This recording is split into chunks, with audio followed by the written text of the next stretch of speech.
Tonight on the Cooligans, we are excited because soccer is coming back, baby. That's right, Major League Soccer announces all the news about CBA getting ratified, and we're going to have a tournament in Orlando. So we're going to be having MLS real soon. Plus, we're also going to talk to Andre Shinyashiki. We're going to ask him about that contract ratification. Plus, what was up with that hair? That and more on the Cooligans!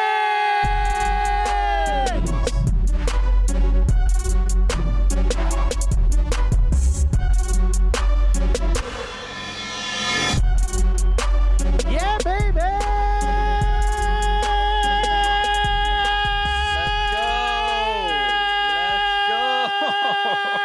A little longer. Yes, because you know what? Frankly, we need it. All right? Right. I need my own. It's almost like a placebo, okay? Which is a sugar. What I don't know if you do this with your placebo. I crush it up and I put it in. I put it in my coffee. It's a sugar pill. I just snorted it. I don't know what you're doing. Oh, it's lit. Yo, this Adderall sucks. Like, no, Christian. That's my coffee sugar pill. Yo, I think this Adderall, it's not effective. It's almost like it's a placebo. Anyway, hello, everybody. Welcome to the show. Yes, we got to get silly because it's been an emotionally jarring and exhausting weeks. So we're excited to be here and be back with you. So that's right. Yes, hello. My name is Christian Polanco. I'm Alexis Guerreros. All right, we are the Cooligans. We are your favorite stand-up comedians that host the funniest soccer show that you've ever seen. That's right. Pretend comedy still exists because not only are we the best and the funniest, we're also the gulliest. All right? Correct. Yeah, bro. I gotta update my LinkedIn profile. Deleted comedian because they were like, occupation is now real. Yeah. They were like, question mark, asterisk. I'm like, who put all this on there? Yeah, it's been tough. It's been tough a few weeks. But, Christian, I mean, look. It seems like it's one thing after another, right? You've got COVID, you've got the lock-in, you've got all of the mental health issues that can come from staying trapped in your apartment, And then after that, we've got the horrific police brutality and everything that's like the beautiful signs of scenes of unity that have come after that, but just the overwhelming emotional sort of back and forth. But I think the only reason all of this has affected you so much is because you didn't see the same thing I saw. Oh, what did you see that I did not? You didn't watch what I would consider the most unifying moment in human history. The MLS David Guetta concert. Oh, that collab? Yeah, it was wow. I don't even know what else to say. David Guetta, a Frenchman.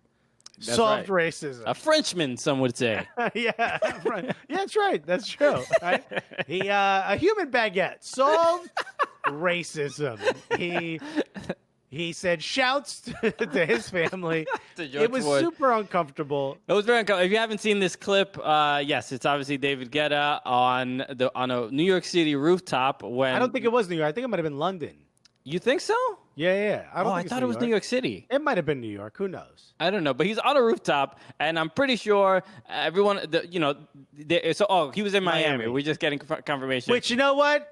Makes a bit more sense. I think, I'm sure there was trash cans on fire right beneath him, but look past that to really from the send sky you can't see.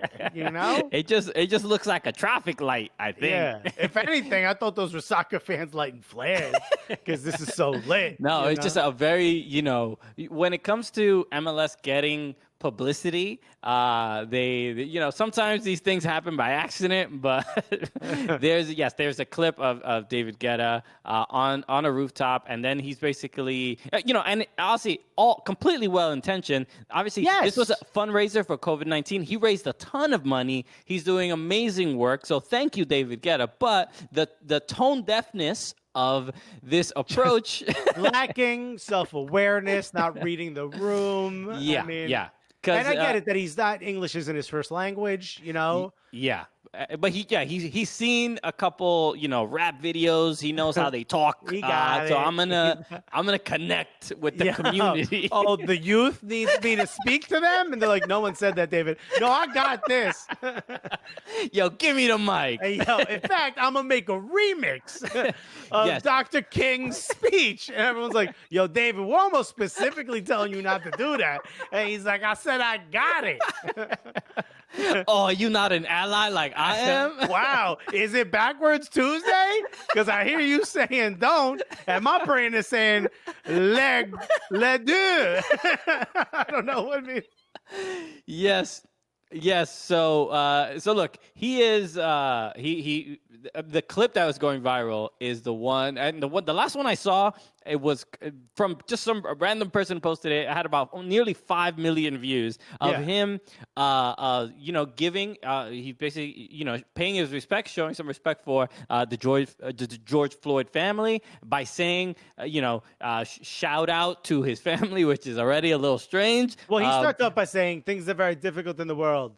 And in the United States too. It's like, bruh, I get there's stuff happening all over the world, right? I mean, Google Darfur, you know what I mean? Stuff. But you happen to be here right now. Things are a little lit right now because of this one situation. If you're gonna talk about it, don't just be like, oh yeah, the United States be going through a little bit too. I just to confirm that concert was in New York City. There was another one in Miami before a month ago, but this one was in New York City. So he is he's playing music, he's doing his thing, and then he's like, I got something special, and brings in the Martin Luther King. It's a Martin Luther King. It's the I Have a Dream speech. Yeah, and I don't know how else to explain it besides it's laid under what is quite possibly the most stereotypically EDM song of all time. So it starts off, I have a dream, and then it continues to the end of the first sentence, and then the beat drops, and that's when David Guetta just starts like dancing to the he's like, I don't know what y'all ain't dancing. I'm feeling it. Why is everyone crying? I'm out here doing a two-step for Dr. King. I don't know about you. Oh, I'm sorry. If my shoulder bounce is trying to end hatred. what are y'all doing? I don't see y'all making remixes. Okay, I'm trying to shimmy the racism away. Okay? Special delivery. We got rid of racism.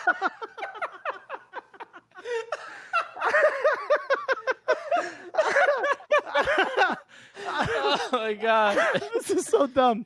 I needed this so bad. Thank you, MLS. Thank you, David Guetta. You are. Oh, man. All right. We'll be back with more after this, guys. All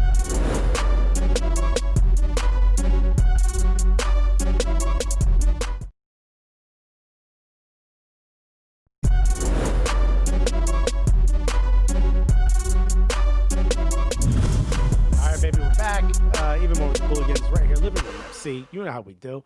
Hopefully that lightened your mood. You know what I mean? Just a little bit of laughing, a little bit of joy. It's the first time I think I've laughed that hard in a while. But more shocking news, though. Apparently, the league, because of this COVID situation, has lost, as per Don Garber, $1 billion in revenue. Well, we'll lose. Yeah, that is a projected loss of for MLS and what this And look, everybody's going through this, right? From this is affecting every league, from when MLS to a janitor working somewhere or whatever. $1 billion though? I mean, there's some rich janitors, bro. Yo, who's that janitor with all that ice? Oh, you don't know? You don't know Johnny Garber? No. So at least we know a few more details as far as Look, I mean, this news is going to come out because when it comes, from a negotiating perspective and how we got to where we are, and coming up, we'll talk to Andre Shinyashiki about those kind of details in a little bit more. But yes, this is the league has to be like a little woe is me. This is going bad for me. This is what we had to do. It's like a small business owner talking to his accountant. He's like, I'm losing money everywhere. I don't even know what you're talking. Yeah, I can't pay you, accountant. You clearly see I'm losing so much. It's ridiculous. Rolex, I found it. It's it's always playing like the law is just trying to get that money back. I didn't know this about the tournament either. This isn't gonna replace the 2020 season. No. This is just a kind of stopgap. This is just a this is almost like a hyper preseason. It's gonna have Why don't they just play the regular season games? Who gives a shit? No, they'll because the teams can't play in their home venue, so it's not really fair to any real degree. So this is just who cares? Just a one-off tournament, $1 million prize. You get a trophy, so it'll give incentive at least for the players to take it seriously. Or like $1 million is at stake. What'd you say? $1.01 billion. So they're going to lose because they got to pay this $1 million. Okay, I'm glad you See, I did the math there. Listen, we're gonna go to break. Yes, we will be right back with Andre Shinyashiki of the Colorado Rapids to talk about this upcoming MLS tournament and season. Let's go.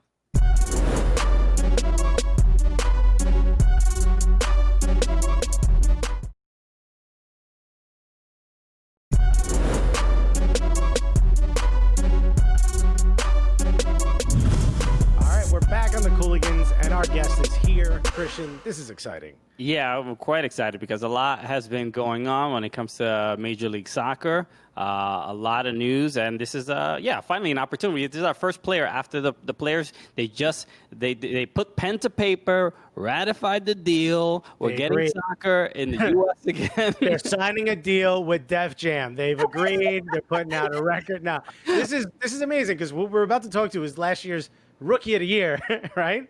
And then how do you follow that up? You know, you want to have an even bigger season? Psych, there's a pandemic.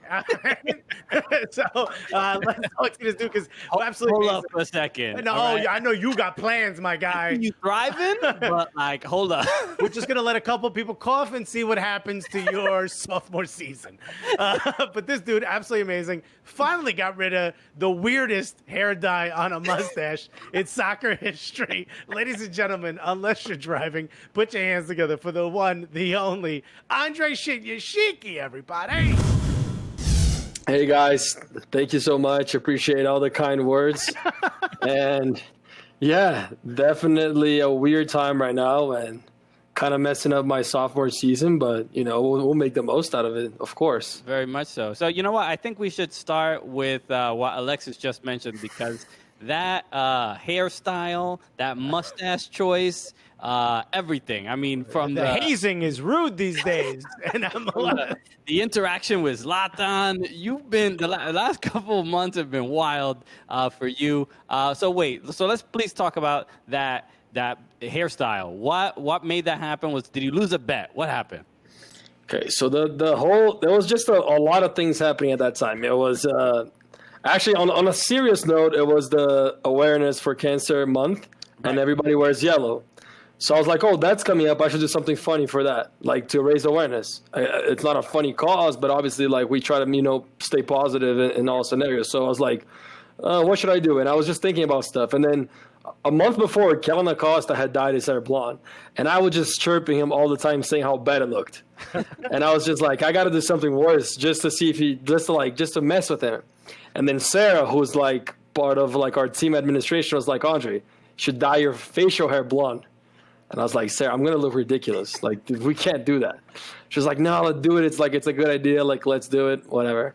So then I go to I went to an actual barbershop or whatever, salon, did the thing. After and they just finished laughing, then they, I was like, this looks ridiculous. I got to do my hair so it looks a little bit less ridiculous. Okay.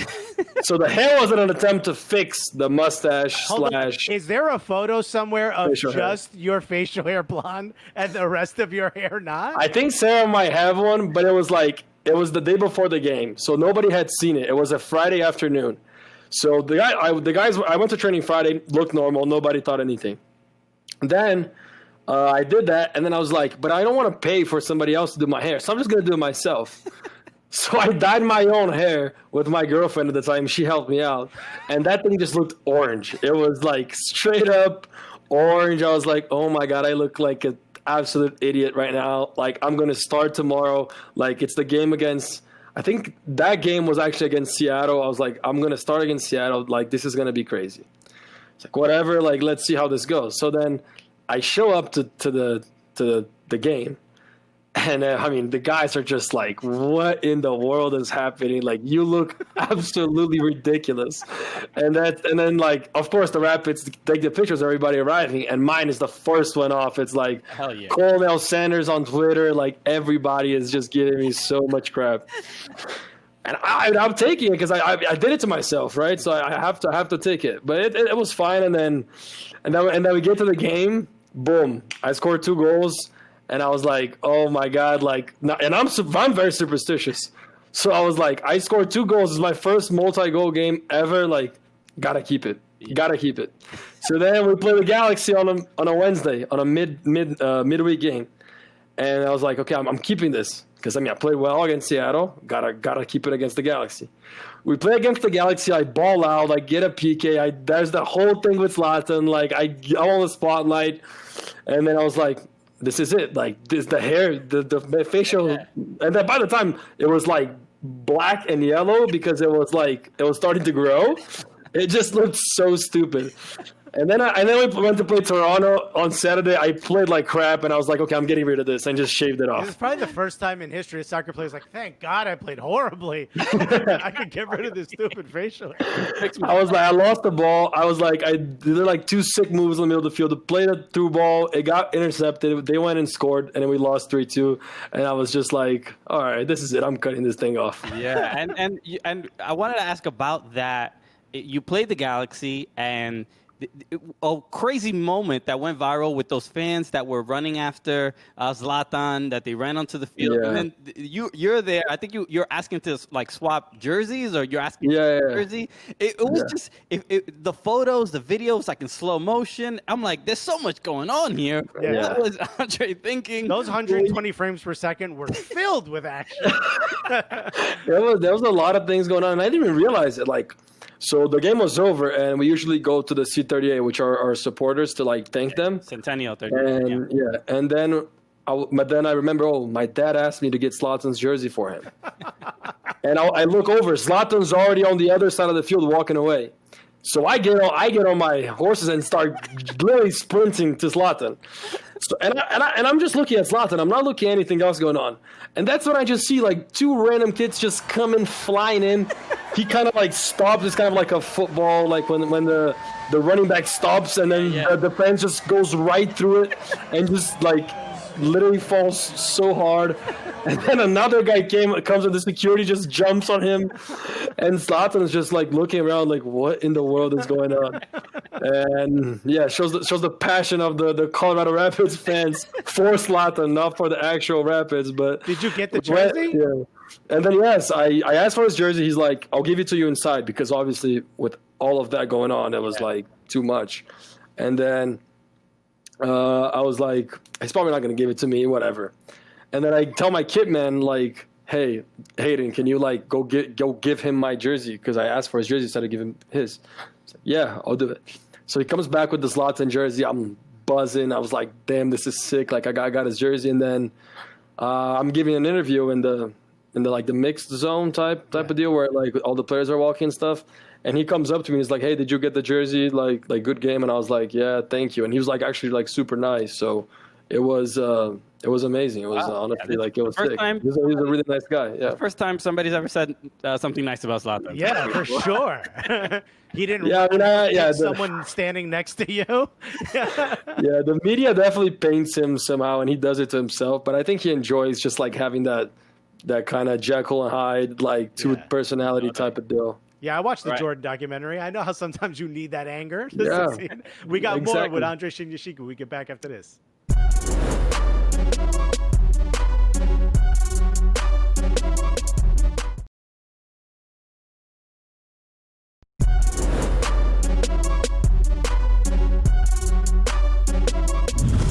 All right, we are back. This is the Cooligans Living Room FC. We are here with Andre Shinyashiki of the Colorado Rapids. And Andre, we should talk about the MLS returning. I mean, literally, we're recording this on Wednesday, June 3rd.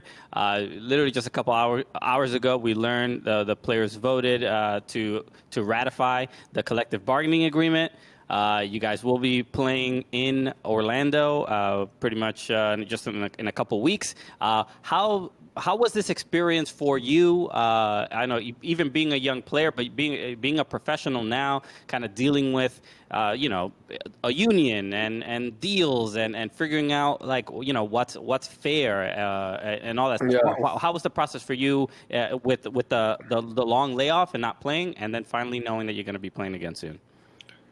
I mean, first of all, I think everybody in the league was pissed that we weren't playing. Like, everybody wanted to play, but we also understand that, like, there are right conditions and safe conditions which needed to happen in order for us to play. So this whole past, I don't know, 2 weeks when this deals have been going back and forth, it has been pretty hectic. I'm not gonna lie, it was crazy. Like, there were times when we would be voting on something in an hour and we get pushed back, and then we got to vote in 2 hours, and then we got to vote about a new deal in the next 24 hours. And so it was pretty crazy. I'm not gonna lie. Like, there was moments where I was just like, I don't know if this is gonna happen. I think we might be looking into the possibility of going into a lockout where we don't play for the rest of the year. I think we all have to be prepared for that. And although it's not ideal, if it is something that the players need to do in order to get what they feel like they deserve, then I'm all in with that. But to me, it was a crazy experience with just how much I learned from how the league operates, how we as a union need to operate. And I think the most important thing is that the players really need to stick together. The MLS is hard because it's not like the NBA, for example, where 90% of the people are American. They all know how to speak English. You have guys here that have never spoken English. You have guys that are 35 that have kids that don't know how to speak English. You have guys that are 17 who still live at home who like speak fine English. So it's just the players are just such a diverse pool of players that it gets so hard to get everybody to find a consensus. But at the end of the day, we found a deal that we thought was workable. I don't think it was the ideal deal for the players, but I do think we've come a long way from where we started. Although I do believe that we still have to go a long way in how we earn the respect from the league. Yeah, it's tough, right? Because you have a bunch of group, like you've got someone like yourself, young, and then you've got someone who's like got 2 kids. Like, what do I do with my kids? And you're like, what do I do with my PlayStation? You know what I mean? Like, everyone's got different priorities. You know what I mean? Yeah. So it makes it difficult to get. Crib for my PlayStation. All right. What if my PlayStation cries at night in Orlando? Like, it's a very difficult thing to get everyone on the same page. But I mean, I know that the system is going to be different, right? There's going to be more of a bracket from what we're hearing. No one knows for sure. But clearly, it's not going to be an entire regular season. There's also not going to be fans. How are you feeling stepping into something like this? Or are you just really want to play soccer and you do not care the circumstances? Well, personally for me, I was a yes to Orlando from the start. I feel like we had to play. We had to give the fans something. We had to give, the TV deals that we have something. So I was pro Orlando all the way. I felt like we had to go. I'm itching to play. Like, I want to get back on the field. I want to get back to training. So I was pro Orlando from the start. But the thing is, we didn't just vote on Orlando. We voted on Orlando. We voted on the CBA. We voted on how we deal with the Corona comes back. What does that look like? And so the vote was a very complex vote.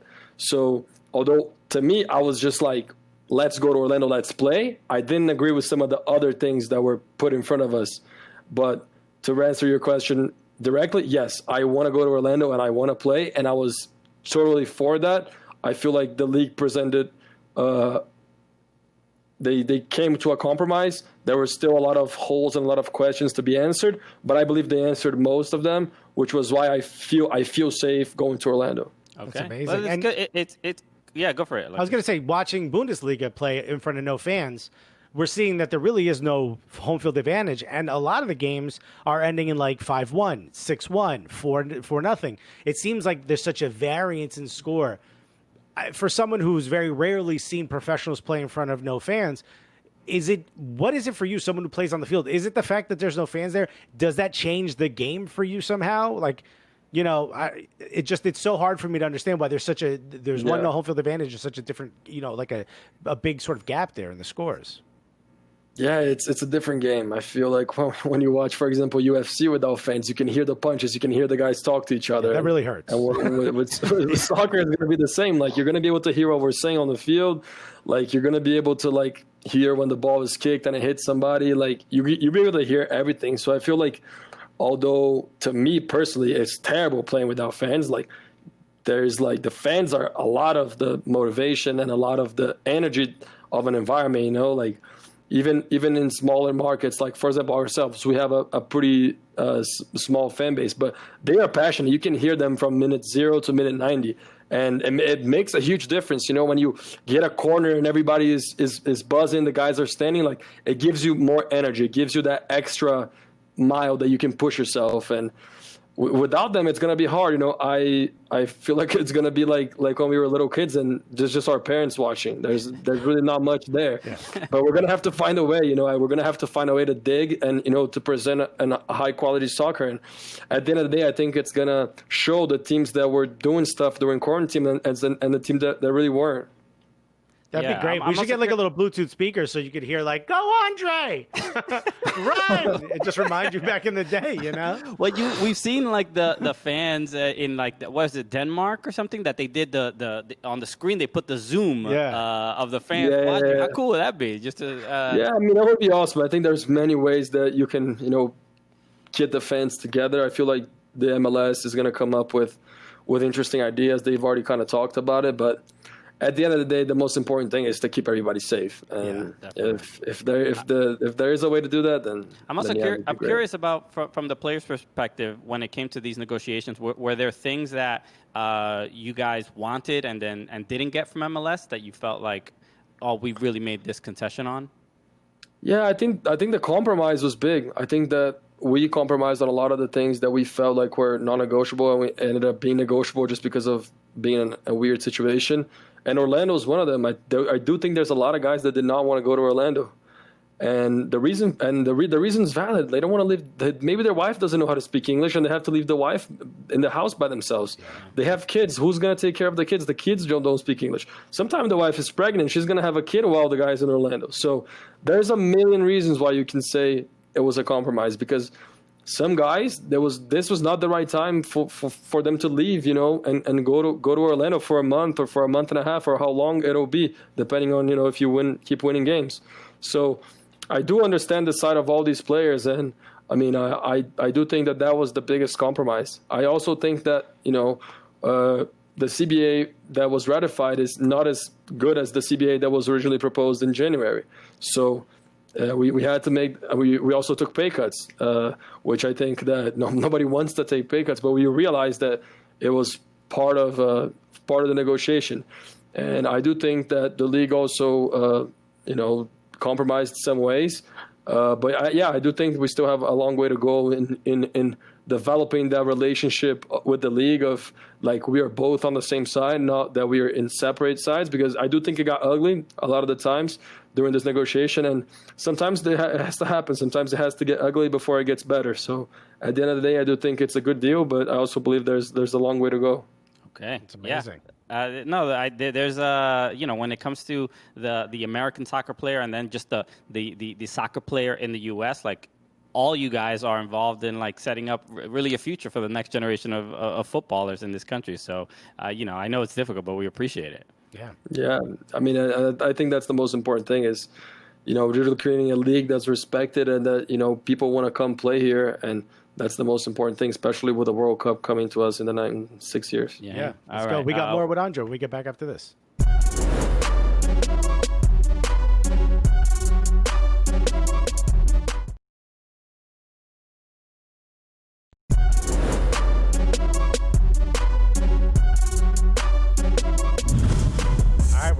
On the Cooligans Living Room FC. We're still here with Andre Shinyashiki.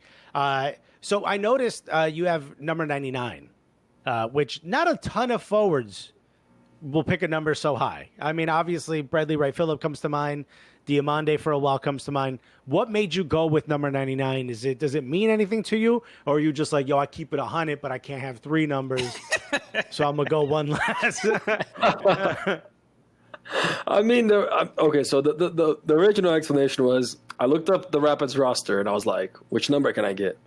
Oh, I can't get number 9. Nobody's number 9. So because I got an email from the Rapids asking which number I wanted.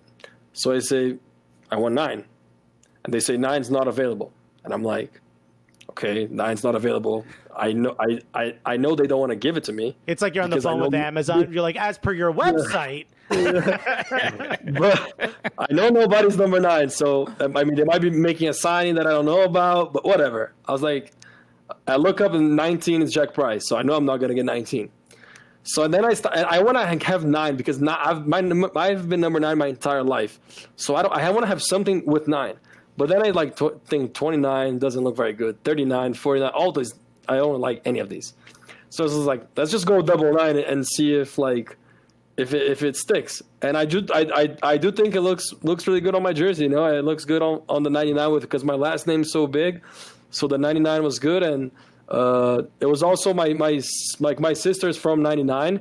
So I kind of swayed and said, "Oh, this is this is for you as well," and kind of made her kind of happy. So it was not no specific reason. I just wanted to have the 9 on my jersey somehow. Okay. Yeah. And you mentioned that you were very superstitious. And this is a very common athlete thing. I think this is what makes you become a professional athlete, being so meticulous and particular about a lot of these things. Any other, besides, the keeping the orange hair, anything else that you've done in the past to for Dude, I have my rituals. Like every single game day, like I do something very specific that I don't tell anybody about. And like people like, if you pay close attention, if you watch my games like all the time, like the routine is the exact same as soon as I step on the field. Like I go to the same exact place. Like I have a way of stepping on the field every time. I do stuff before the game. I eat the same exact food. Like I am crazy about superstition. What do you, feijoada before every game? No, that's not a good idea. If I was eating feijoada and playing well, something is wrong with me. Dude, I mean, don't say it's not a great idea, because some of us can have feijoada every time. I'm a stand-up comic. It just takes nothing for me to be on stage. But True. You probably wouldn't be able to run around with it. What happens if have you ever been in a game where maybe you didn't get to follow your ritual exact, but you still did well, and you were like, oh no? Well, not really, because like as soon as I realize I've made a mistake, it's right away. Like, for example, I can say that I put my right boot before my left boot every time. I put my right sock before my left sock. I put my right shin guard before my left shin guard. And so if I put my left shin guard before my right shin guard on accident, I already take one off and put him back all the right way. Yeah. So it never happens. It's like really, really rare for me to forget to do one of the things. Like depending on the time of the game, it gets hard for me to do everything that I have to do. Like, for example, when we have like 1 p.m. kickoffs or 12 p.m. kickoffs, like I can't do everything that I usually do, but I find a way. I find a way to get them. And there's also levels to superstitions. Some of them are more important than others. So you got to accomplish like the big ones. And then the small ones, it's like, oh, if you can do it, great. If you can't, that's fine. But there's some that are non-negotiables. I love it because it sounds like, you know how when kids talk about their imaginary friends and they explain the system that they have and who does what? I definitely have a system. It's like the CBA. There's points that are non-negotiable. There's not going to change. There are other ones that we can work around. I'm glad you ratified two things. Andre's like, this is business. Okay? We got to play. Don't come next to me when I'm doing my thing. Like when I'm doing my thing, just don't come close to me, please. Your other players on the team are like, why is there a bowl of red M&Ms here? Andre didn't get to it this time. We don't give a shit about that. No, and this is the thing too. I don't need other people for my superstitions. They're all me. Like I can accomplish all of them by myself. True forward. So I know. Yeah. So if I don't accomplish that, I know it's just my fault. Okay. All right. So we had some questions from our supporters, and we had a question from Jess Hewen. She said she mentioned the goal that you got a goal in your debut against the Portland Timbers in a very legendary game with that was ice cold and snow. And now that you mentioned all the superstition, is there anything you remember particularly about that game and scoring that goal? Well, I remember that game. I was scared. I was so scared. I was like, oh my God, like what's gonna happen? It's the first game of the season. We're playing the Timbers. They are obviously one of the best teams like lately. Like they have Blanco, Valeri. Like they have so many sick players. And I was just like, I hope I get in the game. And then halftime hits, and I'm like, I hope I don't get in the game. This is insane. Like I'm gonna debut under this. I'm not gonna do anything. I'm not even gonna touch the ball. And then everybody's just gonna be, oh, Andre Shinyashiki, just another guy from college. So then it's the 85th minute, and Chad, who's our strength and conditioning guy, he calls me. He's like, Andre, you're going in. and I'm like sprinting down like the warm up zone, like foot frozen, shin frozen, knee frozen, everything's frozen. I'm from Brazil, obviously. I'm not used to this. And then, yeah, I get on the game and I complete a pass and I'm like, yes, I completed a pass. Like, that's sick. Like, that's awesome. Like, I got the pass. You walk up and then when you're like, peace. Yeah. And then honestly, like, as soon as that ball came and I scored the goal, I was just like God loves me. Like, it's got to be something. Like, there's nothing else I can ask for right now. Like, I had my friends in the stands covered in like blankets. Like, I ran. I did a knee slide. Probably burned all of my knees. Didn't feel a single thing. Like, it was amazing. It was so sick. I can't even like. That goal was like probably my most important moment of my career ever. It'll ever be. You actually talked a little bit about coming from college. You know, so many people are saying that the draft isn't necessary, and don't worry, we got Generation Adidas kids. We don't need these college kids. They're not good enough. And you lit the league on fire. Like, one, what does that represent for you? Were you happy to be like, yo, them dudes in college got skill? And two, do you think you started with like a little bit of a chip on your shoulder because of that? Because you came from the draft. You think you have something to prove? 100%. I mean, I've had something to prove all of my life in college. I went to Denver. It's not a big school. I went to, I scored 28 goals, and people did mock drafts. I'm on the second round. I'm like, these guys are crazy. Like, I cannot believe they're saying that about me. Like, all that guys in the MLS that then later said, oh, you were rookie of the year. Like, congrats, you're so good. I know that the mock draft 6 months ago, you were putting me like second round. So don't come tell me how you've always believed in me, because I know it's not true. But it's fine. I mean, I try not to like let it bring me down. I just try to like fuel me more. So that was the main thing. I mean, I do think the draft is extremely important. It was such an amazing like experience for me to go to the draft. I wish everybody had the same like experience, because it's sick. Like, going to the thing and like having all of everybody, like all the fans, all of the teams, GMs, all the coaches, like all the players, and like really knowing that like that moment is going to change their lives. It's something that like to me it's so special. And I do think people are crazy when they say they don't need the draft anymore. Like, look how many sick players have come from the draft. There's literally like so many of them. And I do think that the homegrown system is also very good. Like, it's very good to develop players and to help players become professionals at a younger age. But not everybody is ready to become a professional at 17. So go to college, become a better player, and then come back and you're ready to go and you're ready to play. Like, if I had signed a homegrown with a team when I was 17, I probably would have been done by now, because a lot of the teams don't worry about developing players. They just worry about playing them right away. And you can see that happen. I mean, I'm not going to name names here, but so many players who are already signed at 16, 15, and then at 18, 19, where they could have been developing somewhere, they're not. They're sitting on the bench doing nothing. So it really depends on each case. But I do think the draft is something extremely important and special too. Like, that moment was so special for me, and I wish that everybody had the same chance. Yeah, wow. You know, that's something we should talk more about. But we'll talk more about it right after this.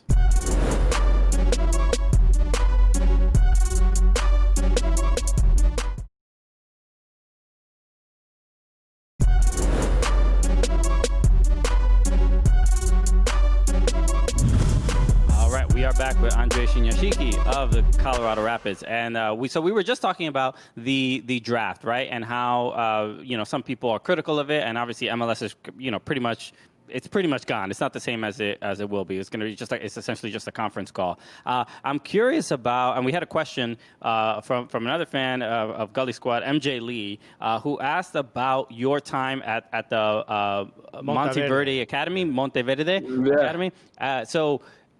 Since we're talking about the draft, and you mentioned even like players that, this happens all over the world, where they get signed at like 15, 16 years old, and then they kind of just flame out. What was the plan for you and your family coming to the States and for schooling and trying to become a professional? Like, why was that the approach and not to just stay in Brazil?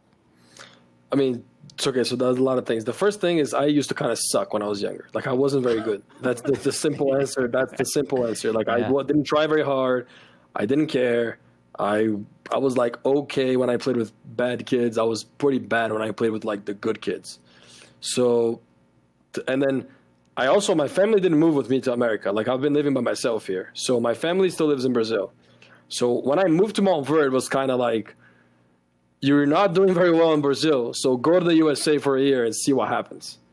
And so I came here with the whole mentality of like, oh, learn more English, like play some soccer and do a whole year and see how it goes. But when I got to Montverde is a very like disciplined, like boarding school. So you live in the school, like it's insane. Like you can't do anything. It's like it's so strict. Like if you show up with like some facial hair, you get 6 hours. You have to pay them off by cleaning the cafeteria. Oh my God. You show up with the wrong shoes, you get hours. Your phone is on you, even in your pocket during the school hour. 12 hours. It's very, very strict. And so imagine you showed up with blonde facial hair. What was the penalty for that? And they're like, I don't know. 2 hours because it looks amazing. Yeah. You couldn't have a mohawk. Like, so to me, it was like a shock, right? Like you come to this place, I have no idea what's going on. But the good thing is there were no distractions. I couldn't go out to party. I couldn't go out to hang out with my friends outside of the school. So there was no distractions. It was soccer and school. So to me, the blessing was I got so much better during that year. I came back and I was like, I have to come back for my senior year because my development is insane. So that's when I decided to come back, and then I eventually ended up going to University of Denver. But the whole idea of coming to Montverde wasn't like, oh, I'm going to be a pro. It was kind of like, I'm not doing very well in Brazil, don't got many options, not doing too hot in school, so go to the U.S., see what happens for a year. And then that's when the whole story and the journey in the U.S. began. But my family still lives in Brazil. That's amazing. Yeah, that's a positive story, because you don't usually hear, like, honestly, the thing that comes in my mind, I'm like, are you like, in Brazil, is the quality like when you just got here, were you just better than the American players? Is that how low the bar is for the American soccer player? Or because you're saying because when you say I wasn't even good, and then you get here and I'm like lighting it up. I'm like, all right, well, we got a problem. Yeah. It wasn't like I was lighting it up, like, to be honest, but like Montverde doesn't really have that many American players. It's players from like Cameroon, Ghana, Senegal, Argentina, Costa Rica. There's players from everywhere in the world. And they get some sick players, they get some not so good players who, like, obviously just they pay full tuition for school and they play soccer. So the bar is like all over the place. And so I was kind of like in the middle, like pretty good, not that good, great. And then my senior year was when I was like actually lighting it up, and I was like, oh, I'm actually sick. But in between my junior and my senior year of high school, I played in Brazil for 3 months. And I played for São Paulo FC, which was one of the biggest clubs in Brazil. Of course. And I was playing fine with their U15s/U17s because I was 16 at the time. So to me, I was like, I developed so much at Montverde. I have to go back, because imagine if that happened during here. Imagine what I can do with 2 years there. Yeah. That's why I decided to come back. But the bar there wasn't low at all. And the level of excellence there is crazy. I mean, I'm sure you guys watch basketball. Like, I was there at the same time where D'Angelo Russell and Ben Simmons played there together for basketball. Wow. And I mean, they are both like playing in the NBA now and star players. So you see like the level of excellence for sports there is like very high. That's insane. Just be careful when D'Angelo Russell is filming you, bro. Just you don't want to make moves. Actually, maybe if the Lakers would have given him 7 hours for having his phone, that would have been a little bit better.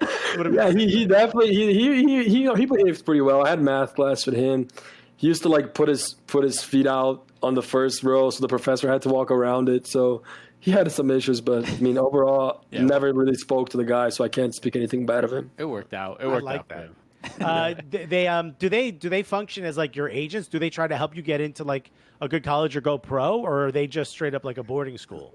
No, they are very like college oriented, like prep school. So it's like you go there because you want to go to college, and I mean, my offers came through soccer, but I feel like their like acceptance rate to college is like insane. So they are a very good school, just like as well as sports. Academics is like, and the GM of the organization, whose name is Mike Potempa, he's my good friend now, but he's also like a guy that cares so much about developing like humans. So he doesn't really just care about soccer. Like if you're getting hours, you're not playing. If you're doing bad in school, you're not playing. So he takes academics like very seriously too.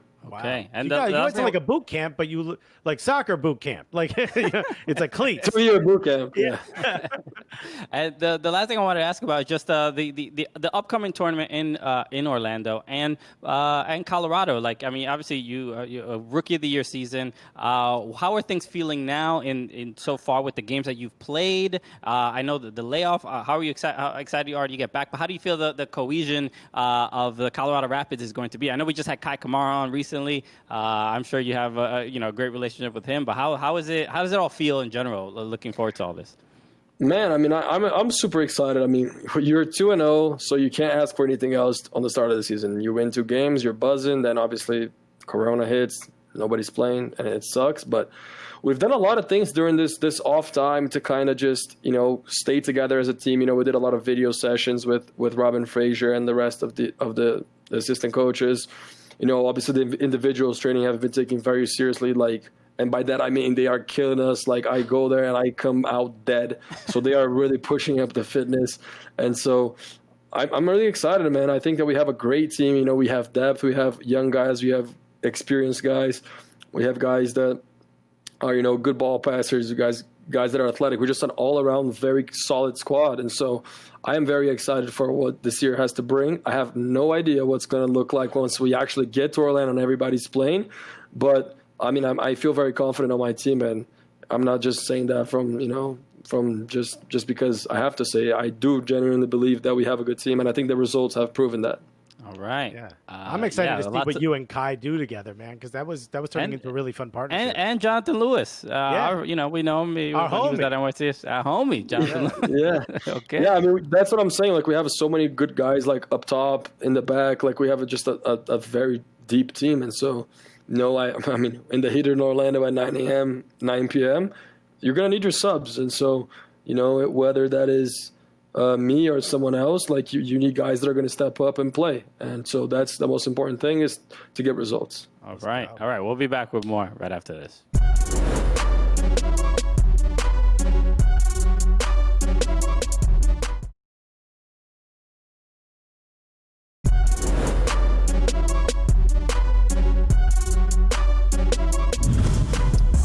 Welcome back. We did it. Another one in the books. Thank you, Andre Shinyashiki, for joining us. I mean, I'm not even, not exaggerating. This is one of the most fun interviews, most informative interviews we've ever done. Thank you so much for taking the time to talk to us. Is there anything you want to let people know before we sign off? Yeah, I just wanted to thank you guys for inviting me. I appreciate it. I know you guys are, 2 very funny personalities, and so to have me on the show, it's been great. It's one of the best interviews I've done as well. And so I just want to thank you guys for everything, really. And I'm super excited to play in Orlando. I hope the fans, all not come out and watch us, but, turn on your TV and watch us, give us that, that love, because we surely need it. So thank you very much. All right. Thank you so much, man. Yeah. Again, make sure to follow Andre on all social media. Follow at Fubo Sports. If you'd like to watch full episodes on our YouTube channel, follow at Soccer Cooligans on all social media. Yeah. We appreciate everyone who tunes in. And yeah, make sure to watch the tournament that happens in Orlando. MLS players are going to be very, very grateful. And we finally have soccer back. So it's going to be a lot of fun. Let's go. So with that said, for Andre Shinyashiki, my name is Christian Polanco. And I'm Alexis Guerreros. And together, what are we? The Cooligans!